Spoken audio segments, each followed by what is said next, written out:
관심이 없어요. 알아서 멸망의 길로 가기 때문입니다. 사탄이 관심 있고 열심히 막는 사람들은 누구냐? 하나님을 열심히 믿고 따르려고 하는 사람들이에요. 하나님의 일을 열심히 하려는 사람들을 막습니다. 자, 성경에 보면 하나님을 열심히 믿는다는 이유로 우리 사탄에게 공격을 받은 사람이 나와요. 대표적인 인물로 욥입니다. 욥은 이방인으로 당대의 의인이에요. 하나님만을 믿었던 사람입니다. 이런 모습이 사탄이 보기에는 불편한 것이에요. 이방인이면 당연히 우상을 섬기고 멸망의 길로 가야 되는데 이 욥은 하나님을 믿는 믿음의 길로 더더욱 가기 때문이에요. 그래서 사탄이 욥을 공격합니다. 시험합니다. 어떻게 시험하죠?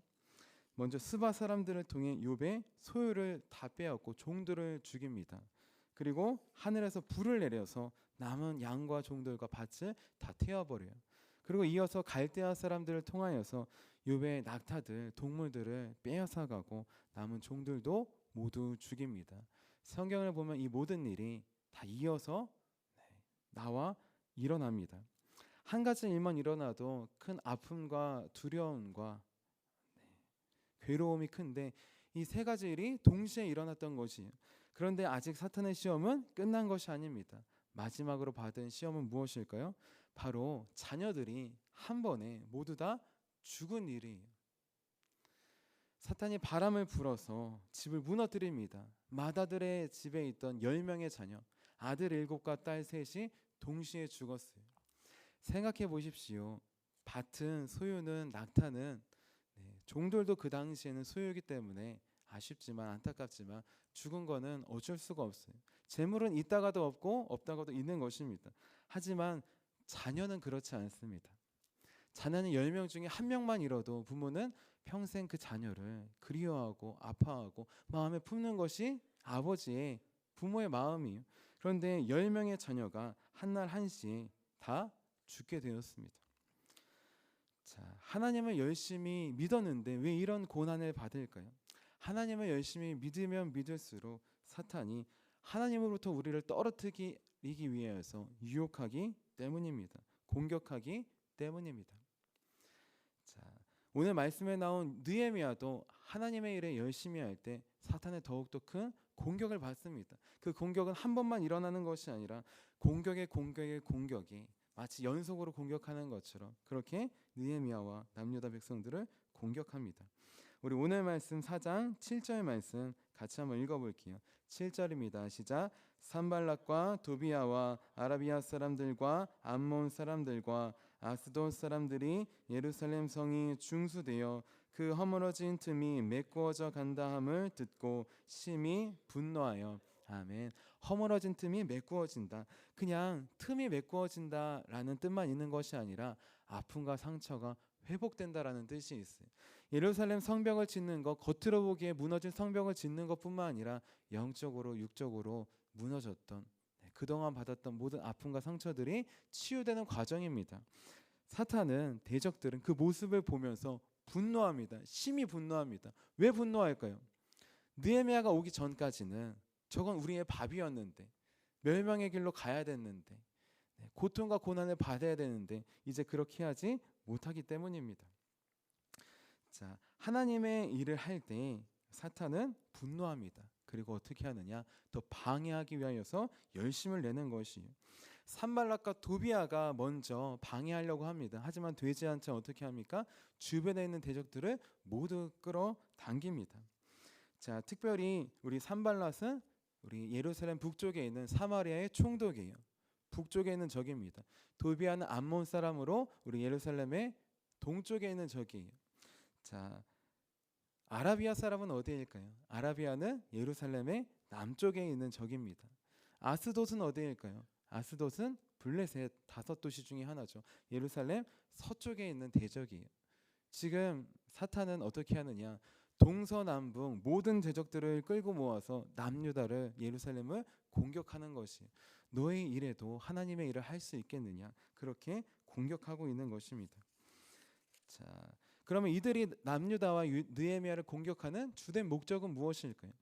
이들은 군사들을 각자 가지고 있습니다. 마음만 먹으면 성벽을 무너뜨릴 수도 있을 것 같아요. 하지만 그들의 진짜 목적은 성벽을 무너뜨리는 것이 아니에요. 자, 왜 그러냐? 이들은 성벽을 무너뜨릴 권한이 없기 때문입니다. 지금 이 성벽은 누구의 명령하에 지어지고 있습니까?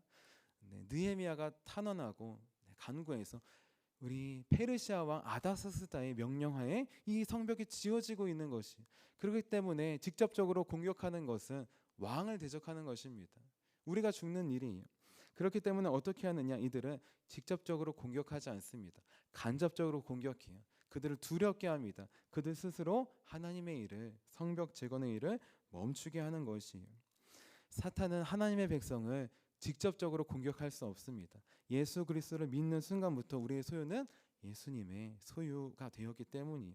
자, 그렇기 때문에 사탄은 어떻게 하느냐? 직접적으로 하지 못하니까 간접적으로 하는 것이, 때때로는 회유를 하고 유혹을 하고 때때로는 두려움을 주고 무서움을 주면서 하나님의 일을 하지 못하게 합니다. 하나님으로부터 멀어지게 하는 것이에요.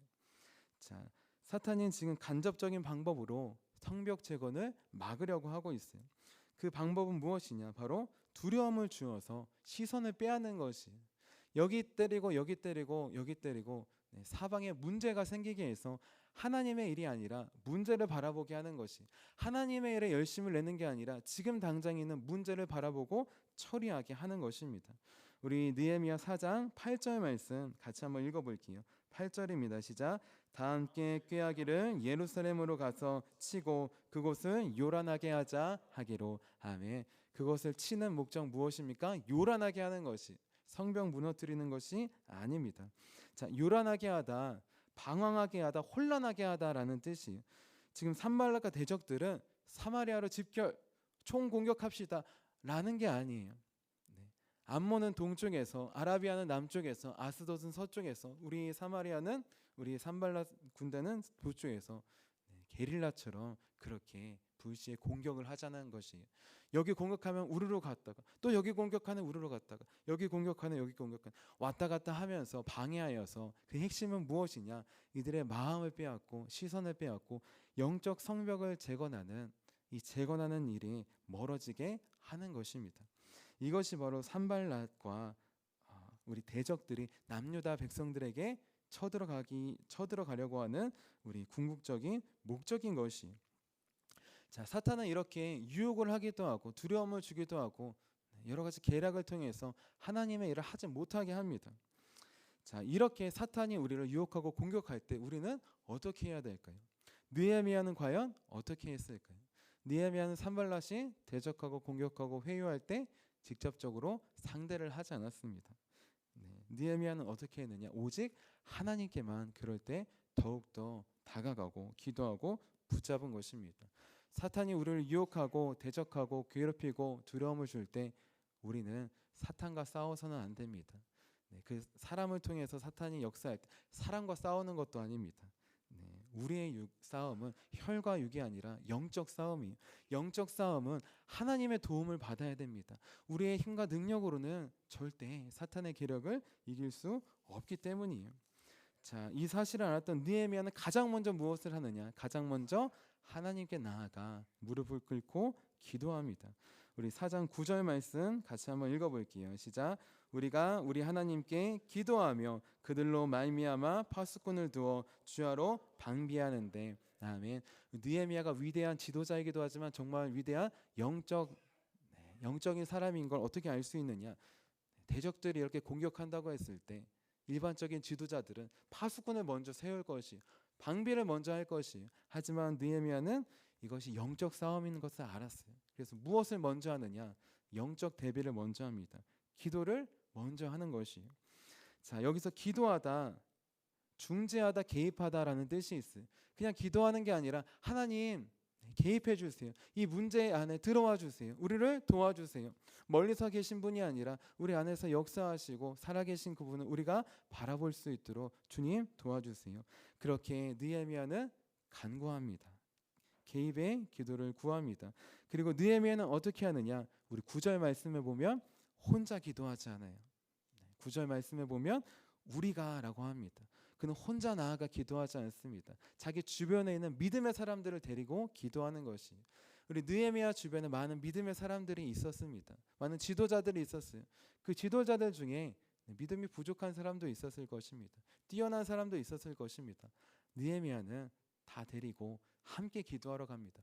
혼자 기도한 것이 아니에요.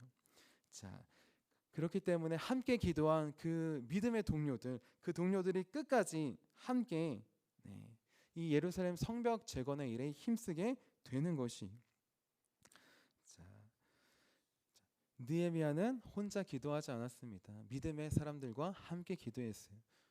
우리도 혼자 기도할 때가 있지만 함께 하나님의 일을 할 때는 함께 기도해야 합니다. 주님께서 우리에게 주신 동역자분들, 우리 기도에 요청을 하고 함께 하나님 나라를 위해서 기도하는 저와 여러분이 되시기를 주님의 이름으로 축원합니다. 아멘. 우리 어려움 속에서 느헤미야는 하나님의 개입하심을 간절히 구했습니다. 자, 하나님께 간절히 기도했어요. 그럼 어떻게 되어야 될까요? 많은 문제가 하루아침에 깨끗하게 해결이 되면 얼마나 좋겠습니까? 하지만 현실은 그렇지 않습니다.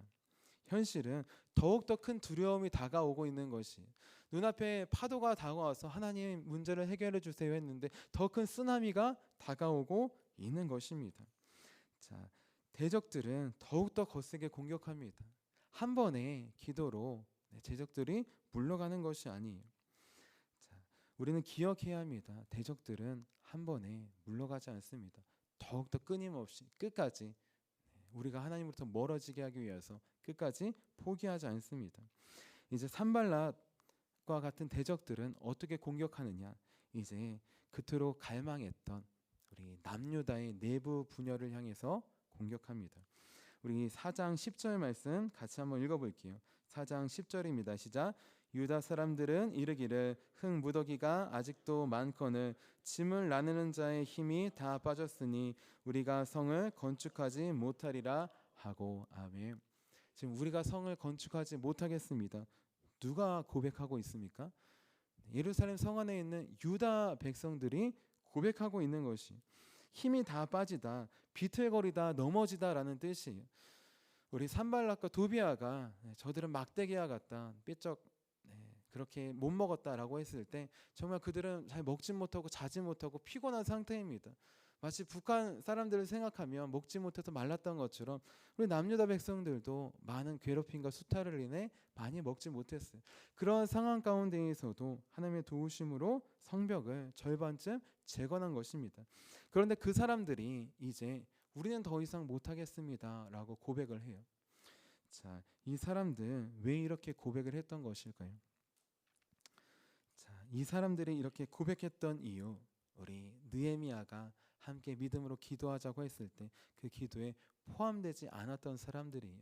기도하지 않으면 우리는 우리의 눈으로 문제를 바라보게 됩니다. 사람의 눈으로 문제를 바라보게 돼요. 믿음의 눈이 점점 사라지고 육신의 눈으로 바라보게 됩니다. 지금 이미 절반을 지었어요. 하나님의 은혜로. 근데 지금 대적들이 쳐들어온다고 하니까 절반까지 지어주신 하나님의 은혜는 보지 못하고 대적을 보게 되는 것이에요. 믿음의 사람과 믿음을 잃어버린 사람의 차이는 기도입니다. 기도를 날마다 할 때 하나님께서 믿음을 지켜주십니다. 반대로 기도를 쉴 때 하나님께서 믿음의 눈이 아니라 사람의 눈으로, 내 눈으로 문제를 바라보게 하시는 것이. 느헤미야와 기도한 사람들, 하나님께서 이제까지 우리를 도우셨다, 저 절반까지 베풀어 주신 은혜를 바라보며 갑니다.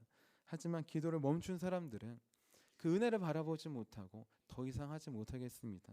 자기의 모습을, 현 주소를 바라보고 가는 것이, 이게 바로 산발락과 대적들이 주는 두려움의 목적이었어요. 기도하지 않는 것, 눈에 보이는 중요한 것을 하는 것, 사단의 가장 중요한 전략입니다. 지금 당장 해야 될 걸 해라. 기도보다 당장 중요한 급한 일을 해라. 전도보다 급한 일을 해라. 예배보다 급한 일을 해라. 더 중요한 일을 해라. 사탄은 유혹하는 것이에요. 우리는 사탄의 유혹을 분별해야 됩니다.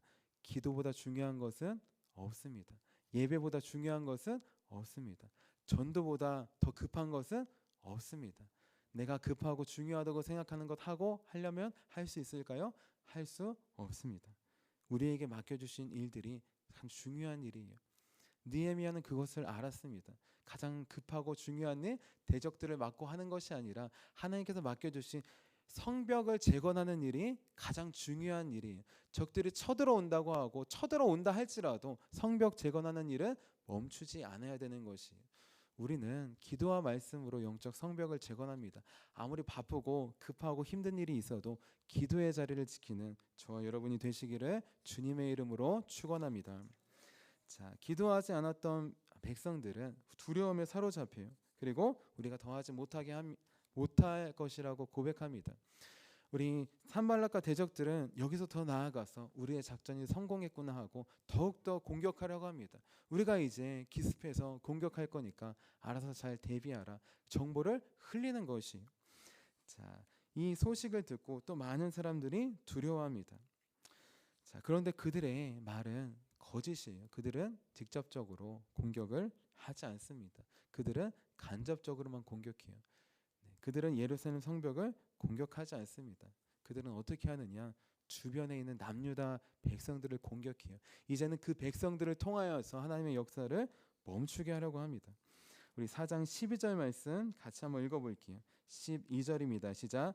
그 원수들의 근처에 거주하는 유다 사람들도 그 각처에서 와서 10번이나 우리에게 말하기를 너희가 우리에게로 와야 하리라 하기로. 아멘. 자, 각처에서 왔다고 했는데 각처 모든 장소라는 뜻이에요. 지금 우리 대적들이 동서남북 사방에서 군사들을 모으고 예루살렘을 공격하려고 하고 있어요. 그런데 공격하지 않습니다. 그들은 어디를 공격하느냐? 예루살렘 주변에 있는 남유다 백성들을 공격합니다. 동서남북 사방에 흩어져 있는 남유다 백성들을 공격하는 것이에요. 그들을 공격하려고 하는 모션을 취해서 그들이 먼저 두려움을 갖고 느헤미야에게 찾아와서 이렇게 고백하게 합니다. 총독님, 지금 이 무너진 성벽 재건하는 게 급한 일이 아닙니다. 지금 대적들이 바로 코앞에 와 있습니다. 대적들이 우리를 공격하려고 합니다. 제발 우리를 와서 도와주십시오. 이 성벽은 나중에 적들의 공격을 막고 그 다음에 재건해도 되지 않겠습니까? 사람이 먼저지 성벽이 먼저입니까? 이런 식으로 무려 10번이나 동서남북 사방에 있는 우리 남유다 백성들을 통하여서 느헤미야에게 말하게 하는 것이, 이 말을 들은 느헤미야는 얼마나 마음이 아팠을까요? 동족들의 고난과 어려움을 겪고 있는데 갈 수 없는 상황입니다. 사탄의 계략임을, 적들의 계략임을 알고 있었기 때문이에요. 자, 지금 눈에 보이는 일, 지금 성벽 짓는 게 중요한 게 아니라 지금 대적 막는 게 중요합니다. 눈에 보이는 중요한 일을 따라가라. 그게 사탄의 대표적인 유혹이라고 했습니다. 눈에 보이는 게 중요한 게 아니라 보이지 않는 게 더 중요합니다. 보이지 않는 게 항상 더 중요해요. 눈에 보이는 것보다 우리 공기도 보이지 않지만 없으면 살 수 없는 것처럼 보이지 않는 게 더 중요합니다.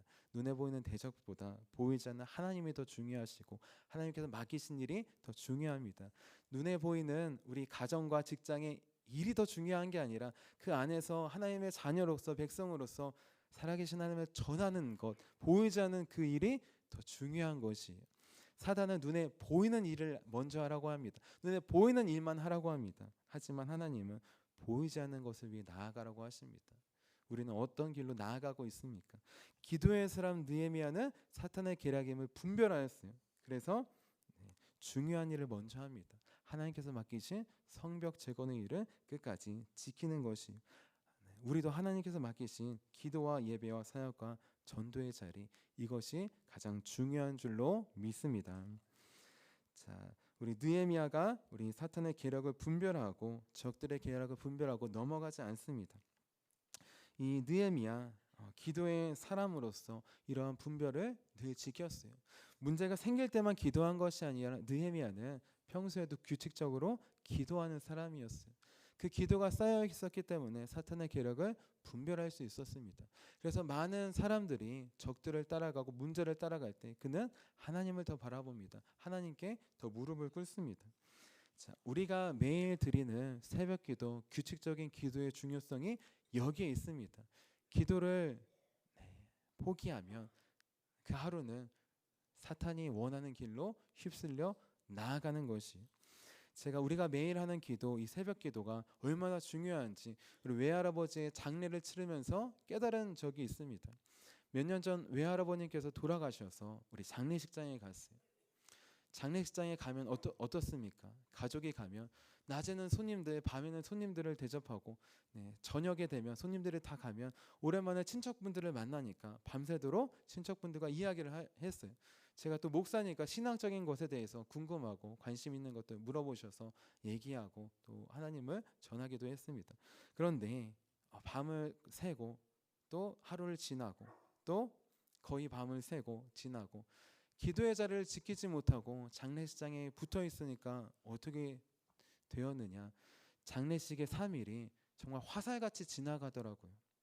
그 3일이 눈 깜빡할 사이에 지나갔던 것이 마지막 장제에 가서 마지막 우리 묘까지 다 묻고 돌아오고 난 다음에 한 가지를 깨달았어요.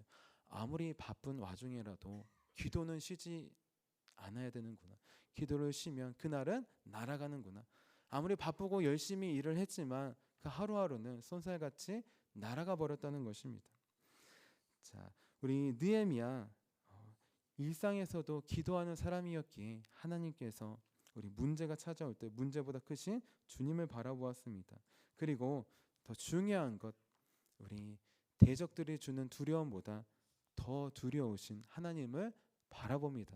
그리고 그 하나님께로 두려움의 방향을 우리 옮깁니다. 우리 오늘 말씀 4장 14절 말씀 같이 한번 읽어볼게요. 14절입니다. 시작.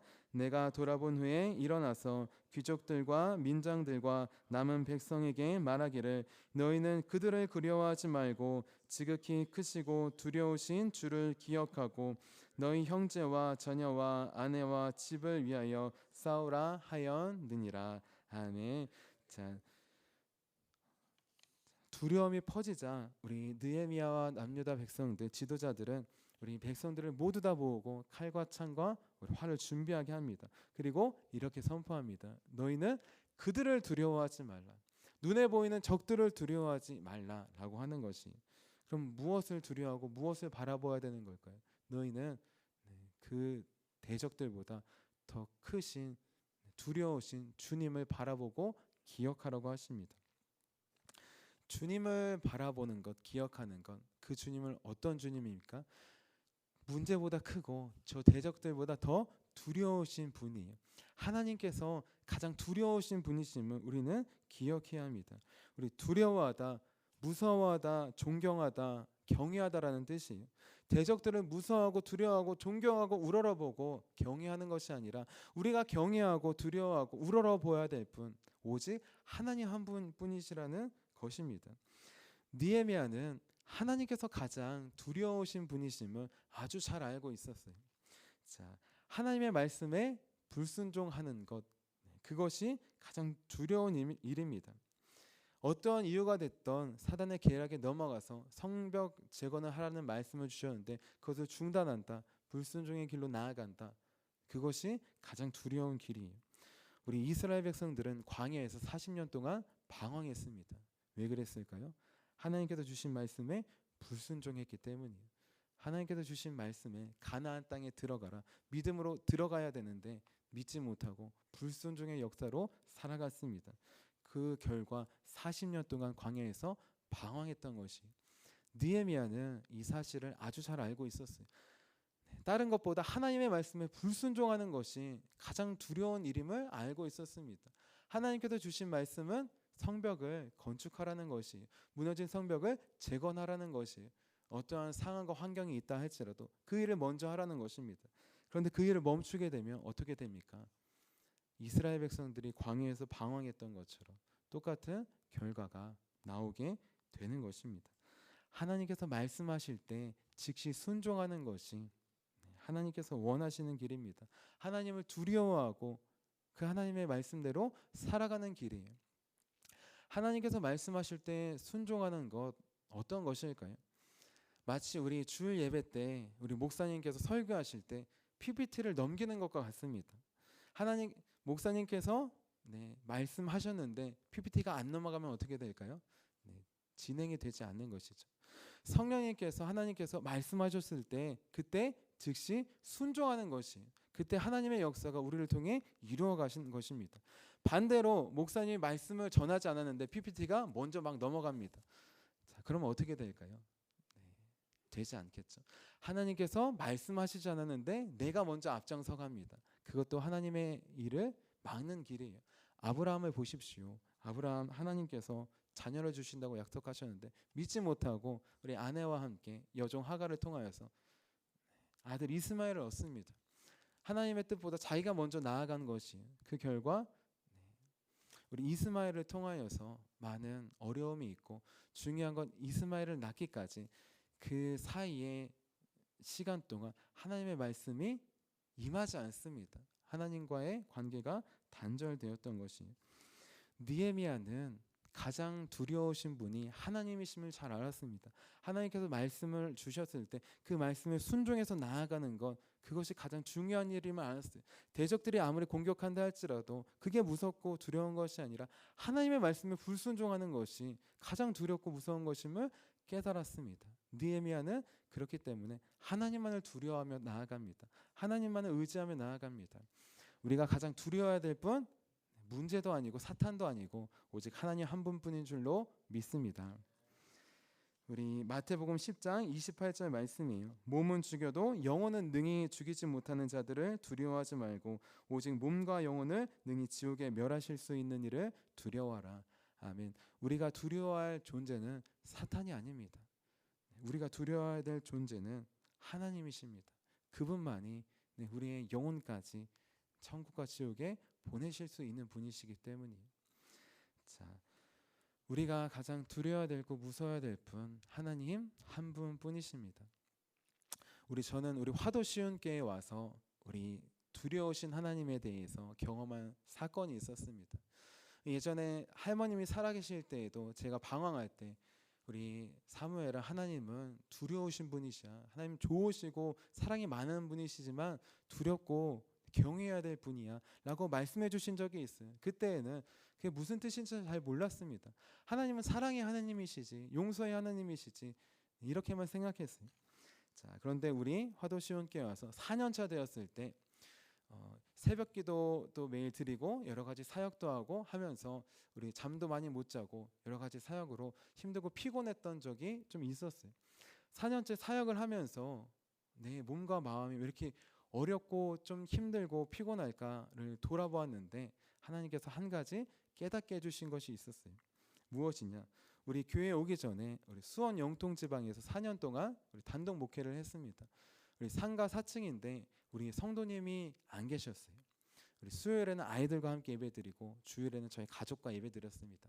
처음에는 가서 새벽 기도도 하고 아내와 같이 기도도 하고 혼자서도 기도도 하고 했죠. 하지만 점점 아무도 없다고 생각하니까 어떻게 되었을까요? 기도를 하지 않게 되더라고요. 점점 새벽 기도를 안 하게 되었어요. 많이 못했어요. 우리 화도시온교회에 와서 그동안 못했던 새벽 기도를 다 하고 가는 것 같습니다. 그때 한 가지를 깨달은 게 있어요. 하나님께서 걸으라고 하실 때 걸어야지 걷지 않으면 지금 뛰어야 되는구나. 지금 그래서 저는 뛰고 있습니다.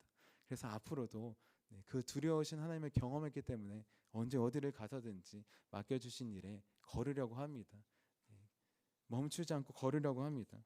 하나님은 사랑의 하나님이시지만 두려워야 될 분이시에요. 우리를 쓰시겠다고 하셨을 때 훈련시키십니다. 우리가 걸을 때에도 포기하지 않고 기어다닐 때도 포기하지 않고 붙잡고 일으켜 주셔서 뛰게 하셔요. 지금 걸어야 됩니다. 그래야 나중에 뛰지 않을 수 있어요. 주님께서 우리에게 맡겨주신 우리 영적 성벽을 재건하는 일에 포기하지 않고 날마다 걸어가는 우리 저와 여러분이 되시기를 주님의 이름으로 축원합니다. 우리 함께 기도하도록 하겠습니다. 살아계신 하나님, 사탄은 오늘도 하나님의 일을 보다 눈에 보이는 일에 먼저 하라고 우리를 유혹합니다. 우리를 두렵게 합니다. 하나님, 우리가 두려워야 될 분은 오직 우리의 몸과 마음과 영혼을 멸하시고 구원하실 수 있는 주님뿐이심을 고백합니다. 느헤미야가 기도로 백성들의 눈을 들어 두려우신 하나님을 바라보게 했던 것처럼 우리의 눈을 들어서 두렵고 크신 하나님을 바라보게 하심에 감사합니다. 항상 기도함으로 하나님만이 가장 두려워하고 경외해야 될 분이심을 잊지 않을 수 있도록 도와주시옵소서. 그래서 아무리 사탄의 유혹과 방해와 공격과 두려움이 있다 할지라도 오늘 우리에게 맡겨주신 영적 성벽을 재건하는 일에 기도와 말씀으로 나아가게 하시고 하나님 이 예배의 자리를, 전도의 자리를, 사역과 봉사의 자리를 지킬 수 있도록 도와주시옵소서. 그래서 우리를 통하여서 우리가 가는 곳마다 하나님 우리 무너진 성벽이 재건되듯이 무너진 가정이 회복되고 교회가 회복되고 속회가 회복되고 지역이 살아나는 귀한 주님의 역사를 경험할 수 있도록 도와주시옵소서. 살아계신 예수 그리스도의 이름으로 감사하며 기도합니다. 아멘.